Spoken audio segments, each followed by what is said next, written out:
খালেদা জিয়া সাবেক প্রধানমন্ত্রী, BNP chairperson, ওনার বিরুদ্ধে তৎকালীন স্বৈরাচার শাসক শেখ হাসিনার নেতৃত্বে কুমিল্লায় 3টা মামলা হয় 14গ্রাম থানার অধীনে। প্রথম মামলাটা হয় আপনার 25/1/15-তে। সেই মামলাটা বিশেষ ক্ষমতা আইনে 15-3-25-D। এই মামলাটা ঢাকা চট্টগ্রাম হাইওয়ে আপনার হায়দারপুর পোলের সামনে একটা ঘটনা দেখায় এটা ম্যাডাম সহ 32 জনকে এটা আসামি করে মামলা করে এবং 10-15 জন অজ্ঞাতনামা। সেটা তদন্ত হয়, তদন্তে ওনারা পুলিশ চার্জশিট দাখিল করে, পরবর্তীতে মামলাটা রেডি ফর ট্রায়াল হয়ে বিচারের জন্য অতিরিক্ত দায়রা জজ প্রথম আদালতে যায়। সেখানে ওনার পক্ষে ডিসচার্জের প্রেয়ার দেওয়া হয় এবং ডিসচার্জের প্রেয়ারের প্রেক্ষিতে মাননীয় আদালত সকল কিছু বিবেচনা করে ওনার এই ডিসচার্জের প্রেয়ারটা মঞ্জুর করে এবং খালেদা জিয়াকে এই মামলার দায়ের থেকে অব্যাহতি প্রদান করে। এটা হলো একটা মামলা।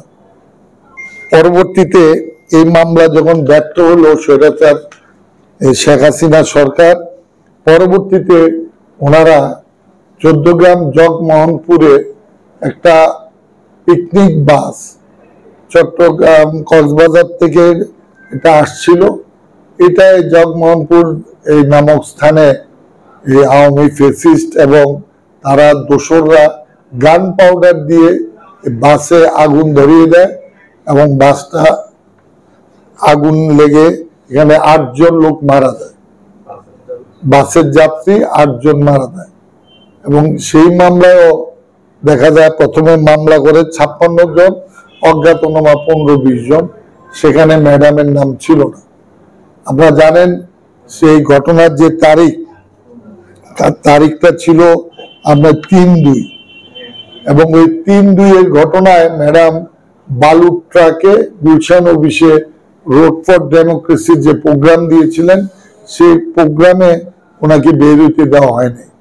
ওনাকে বালুর ট্রাকে বন্দি করে রাখা হয়েছে, ওনার গ্যাস পানির লাইন সবকিছু বিচ্ছিন্ন করে দেওয়া হয়েছে। ওই তারিখেই এই জগমোহনপুরের এই ঘটনায় ওনাকে 8 মার্ডারের এই হত্যা মামলায় সরকার, তৎকালীন এই ফ্যাসিস্ট সরকার, ওনাকে রাজনৈতিক প্রতিহিংসার কারণে ওনাকে চার্জশিটে অন্তর্ভুক্ত করে। ওনাকে করে খুবই অসুস্থ তৎকালীন সময় MK আনোয়ার সাহেবকে করছে, যিনি পরবর্তীতে এই মামলার দায় নিয়ে মৃত্যুবরণ করেন, মাথায় নিয়ে মৃত্যুবরণ করেন। তারপরে ব্যারিস্টার রফিকুল ইসলাম সাহেব, উনিও বিএনপি স্ট্যান্ডিং কমিটির মেম্বার ছিল, ওনাকেও আসামি করে। তারপর আমাদের সালাউদ্দিন আহমেদ সাহেবকে, বর্তমান স্ট্যান্ডিং কমিটি মেম্বার, ওনাকে করে। আমাদের মৌলক চৌধুরী সাহেবকে করে, শকত মাহমুদকে করে, রিজভি আহমেদকে করে এবং জামাতের আব্দুল্লাহ মোহাম্মদ তাহের সহ পলিটিক্যাল নেতাদেরকে এই মামলায় আপনার চার্জশিট দেন। এবং চার্জশিট দেওয়ার পরবর্তীতে আমরা অনেকবারই চেষ্টা করেছি যে এই মামলাটা যে পলিটিক্যাল মামলা এবং ম্যাডাম যে এই মামলায় ঘটনার দিন উনি গুলশান অফিসে ওনার অফিসে উনি গৃহবন্দী ছিলেন সেটা জানার পরও ওনারা চার্জশিট দেন। পরবর্তীতে পরিবর্তিত পরিস্থিতিতে আমরা সমস্ত কাগজপত্র এবং গুলশান অফিসে ওনার বন্দী অবস্থার সমস্ত চিত্র এগুলি কোর্টে তুলে ধরার পরে কোর্ট সন্তুষ্ট হয়ে ওনাকে এই মামলার দায়ের থেকে অব্যাহতি দেয়। এবং এই মামলাটা 2টা পার্ট হয়, একটা হত্যা মামলা আর একটা বিস্ফোরক আইনের 3 ও 4 ধারা মামলা হয় এবং 2টা মামলায় শুনানি হয় এডিশনাল 2 শফিকুল ইসলাম সাহেবের কোর্টে। উনি সবকিছু পর্যালোচনা করে উনি এই মামলার দায় থেকে বেগম খালেদা জিয়াকে অব্যাহতি প্রদান করেন এবং এডিশনাল 1 ওনার প্রথম মামলাটার থেকেও অব্যাহতি প্রদান করছে। ওনার কুমিল্লায় যে 3টা মামলা ছিল 3টা মামলার থেকে উনি আল্লাহর রহমতে অব্যাহতি পেয়েছেন। দেশবাসীর দোয়ায় আমরা এই মামলার থেকে ওনাকে অব্যাহতি দান করতে পেরেছি। আমরা আল্লাহর কাছে শুকরিয়া আদায় করি।